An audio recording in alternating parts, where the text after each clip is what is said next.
नमस्कार मित्रांनो, महाराष्ट्र भटकंती या चॅनलवरती मी अक्षय गरड पुन्हा एकदा सगळ्यांचं सहर्ष स्वागत करतो। आज आपण ज्या ठिकाणी आलेलो आहोत ते आहे पर्वती मंदिर, पुण्यामधील सुप्रसिद्ध असे पर्वती मंदिर। या ठिकाणी आज आपण पर्वतीच्या या डोंगरावरील पर्वतीचं मंदिर, त्या ठिकाणी असणाऱ्या पेशवेकालीन असणारे जे साहित्य आहेत, त्यामध्ये हत्यारे आली, बरेच वेगवेगळे साहित्य ते पाहणार आहोत। एकूणच सगळा भाग वरती आपण जाऊन त्या ठिकाणी पाहणार आहोत। आता या ठिकाणी तुम्ही बघाल तर इथं तुम्हाला काही म्हणजे झाडांमुळे वरचा भाग दिसत नाहीये, परंतु आपण वर जसं जसं जाईल तसं प्रत्येक भाग या ठिकाणी आपल्या व्हिडिओमध्ये घेण्याचा प्रयत्न करू आणि प्रत्येक पार्ट ना पार्ट, प्रत्येक ठिकाण ना ठिकाण या ठिकाणी आपल्याला व्हिडिओमध्ये दाखवण्याचा प्रयत्न करूया। तर कोणताही उशीर न करता लगेच आपण व्हिडिओ करूया। सगळ्यात आधी पर्वतीला तुम्ही आल्या मंदिर म्हणून, तर तिथून आतमध्ये आल्यानंतर ह्या पायऱ्या आहेत। तर या पायऱ्या अवघड नाही आहेत, सोप्या पायऱ्या आहेत। ही महिलेला किंवा कोणत्याही ज्येष्ठ नागरिक जरी असतील तर त्यांना सुद्धा एवढ्या अवघड जाणार नाहीत, अशा प्रकारच्या या पायऱ्या आहेत। आता वर जाईल तसं आपण प्रत्येक ठिकाण पाहूया, ठीक आहे।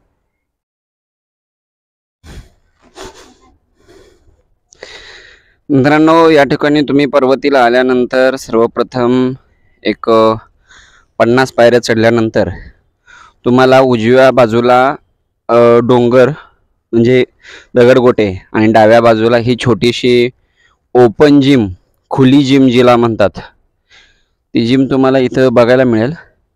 या ठिकाणी तुम्ही जर पहाटेच्या सुमारास आला तर भरपूर गर्दी बघायला मिळते। आता जवळपास दुपार झालेली आहे आणि त्याच्यामुळे ऊन पडलेलं आहे आणि त्याच्यातून म्हणजे दुपारचा कोणी व्यायामाला येणार नाही।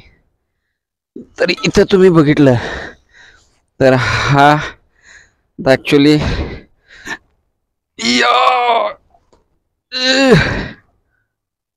माझं वजनच मला उचलत नाहीये। त्याच्यानंतर हे आहे, काय म्हणते त्याला, सायकलिंग। हे असं सायकल चालवायची ह्याच्यातून,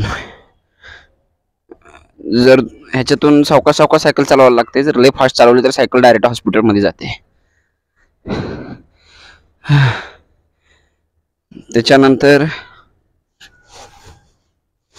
हे याला काय म्हणतात माहित नाही, याला म्हणतात पुशिंग। पुशिंग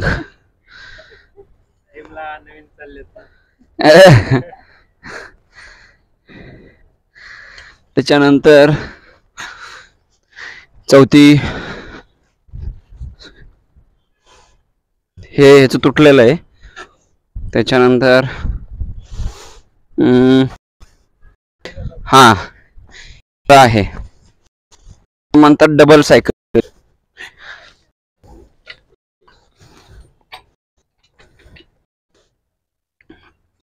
आणि अलीकडे एक जण येऊन दोघ जण इथं स्लिंग करू शकतात। आता सुजाता आलेली आहे, सुजाता अलीकडे सायकल भरणार।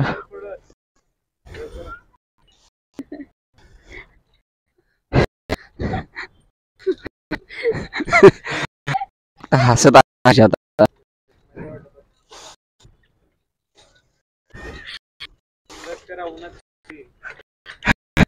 बस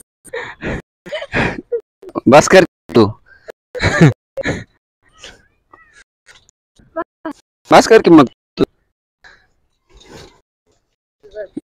वर धरायचं असतं इथं।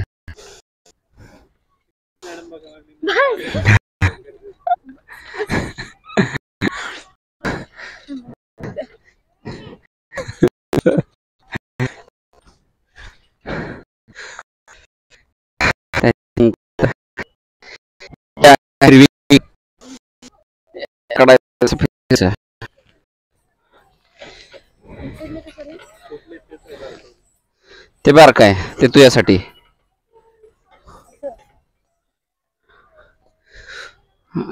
ड्रायव्हर की करायची असेल तर सगळ्यात आधी इथं येऊन तुम्ही प्रॅक्टिस करू शकता ड्रायव्हर साठी।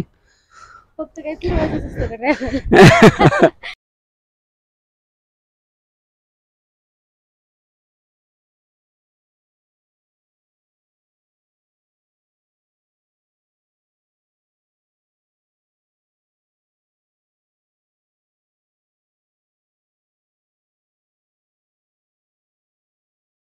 राहो आता ह्याची ध्यान डोळा मन लंपट. मित्रांनो, विठ्ठल रुक्मिणी मंदिरामध्ये आल्यानंतर म्हणजे पर्वतीवरती आल्यानंतर समोरच तुम्हाला विठ्ठल रुक्मिणी मंदिराचे दर्शन होईल. आणि मंदिरामध्ये गेल्यानंतर हे सुंदर असं पांडुरंगाचं मुख पाहिल्यानंतर आम्ही पूर्ण मंदिर चारी बाजूंनी पाहिलं. आणि पूर्ण मंदिर चारी बाजूंनी पाहिल्यानंतर आम्ही निघालो पुढच्या दर्शनाला, म्हणजेच पेशवा म्युझियमला. तर आत्ताचे दुपारचे 2:10 झालेले होते, त्याच्यामुळं आम्हाला पेशवाचे म्युझियम आहे ते बंद असल्याकारणामुळं आम्हाला तिथलं पाहायला थोडंसं जड जाणार होतं. तरी पण आता आपलं विठ्ठल रुक्मिणी मंदिर पाहून झालेलं आहे आणि आपण आता पुढच्या प्रवासासाठी निघूया. मित्रांनो, पर्वतीवरील हे पेशवाचे म्युझियम आहे. याच्यामध्ये सर्व पेशवेकालीन साहित्य आणि हत्यारे या ठिकाणी आपल्याला प्रदर्शित करण्यात आलेले आहेत. परंतु आम्ही दुपारच्या वेळेस आल्यामुळं हे म्युझियम बंद आहे. जर ज्यावेळेस तुम्हाला जर हे पाहायचं असेल तर तुम्ही 4 नंतर येऊ शकता.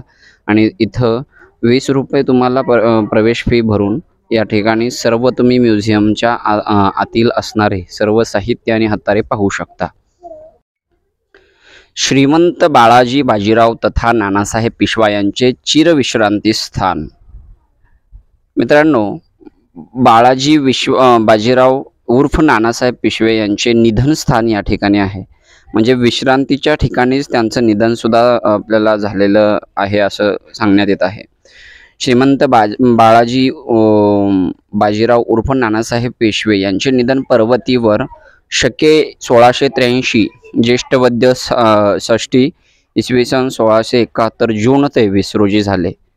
त्यांचे दहन नगडे मोडीचे पुलाचे दक्षिणेस लकडी संभाजी पुलाजवळ झाले. तेथे त्यांचे स्मारक देखील आहे.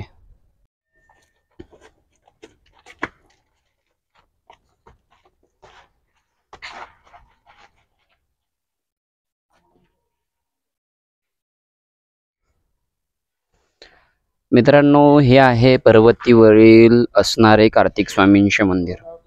कार्तिक स्वामी म्हणजेच महादेवांचे सुपुत्र आणि महादेवांच्या सुपुत्राचे असणारे हे कार्तिक स्वामींचे मंदिर तुम्हाला पर्वतीवरती पाहायला मिळेल. पर्वतीवरती आल्यानंतर कार्तिक स्वामींच्या मंदिरामध्ये बाहेर हा छोटासा असणारा जागा आणि त्याच्यानंतर मध्यभागी असणारे मंदिर, एकदम सुबक असे असणारे मंदिर, त्यामुळे येथे आकर्षण जाणवते. त्याच्यानंतर आपण वळूया मंदिराकडे, आतमध्ये मूर्ती पाहूया.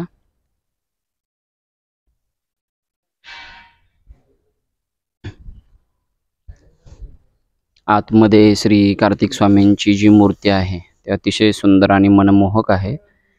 या ठिकाणी जागा आकर्षक असल्यामुळे आणि उन्हाळ्याच्या दिवसात देखील झाडे असल्यामुळे इथं शांतता आणि हे पहा, हे मंदिर आहे. रेखीव काम आणि अत्याधुनिक रंगांनी रंग दिलेले असे हे मंदिर आहे. बांधकाम जुने आहे आणि रंग आता दिलेले आहेत. पर्वतीवर आल्यानंतर तुम्ही विष्णू नारायणाचं मंदिराचं दर्शन घ्यायला विसरू नका, कारण या ठिकाणी आल्यानंतर हे मंदिर आहे ना, खूप मस्त असं मंदिर आहे. सगळ्यात म्हणजे इथं पण जुन्या प्राचीनकालीन मंदिर असल्यामुळं आतमध्ये बघायला तुम्हाला भरपूर काही मिळेल. विष्णू नारायणाचं मंदिर हे पेशवा काळातील आहे आणि पेशव्यांनी बांधलेलं हे मंदिर आहे. जवळपास 1758 साली बांधलेलं मंदिर आहे.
नमस्कार मित्रांनो, आता आपण जात आहोत ते मंदिर म्हणजेच भवानी माता मंदिर आहे. त्या भवानी माता मंदिरामध्ये शंकर पार्वती तुम्हाला पाहायला मिळतील. तर आता आपण या असणाऱ्या 15-20 पायऱ्या चढूया आणि आतमध्ये असणारे भवानी माता मंदिर पाहूया.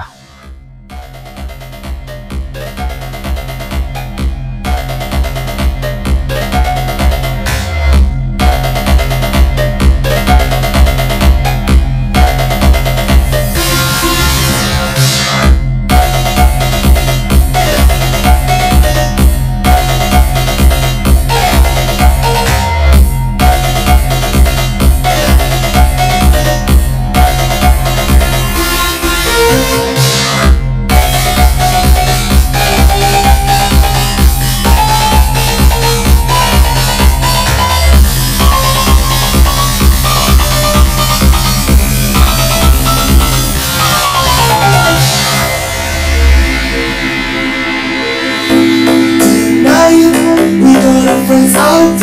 I'm gonna dance